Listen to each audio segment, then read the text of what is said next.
Amani ya Yesu iwe pamoja na wewe. Kitabu kile cha Yohana sura ya 14 ule mstari wa 6 imeandikwa, Yesu akamwambia, mimi ndimi njia na kweli na uzima, mtu haji kwa Baba isipokuwa kwa njia ya mimi. Yesu ndio njia ya kwenda mbinguni.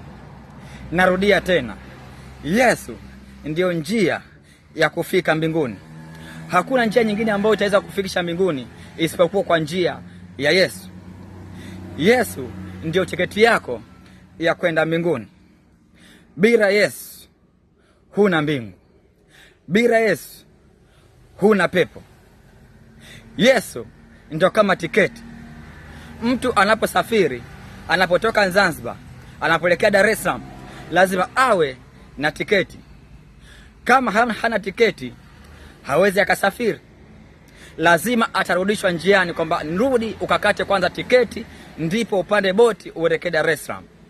Kwa hiyo hata na Yesu pia, yeye ndio tiketi ya kwenda mbinguni.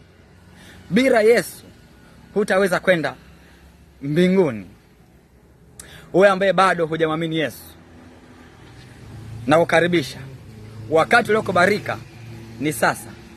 Mwamini Yesu leo ili akupe njia ya kwenda mbinguni. Mungu akubariki sana.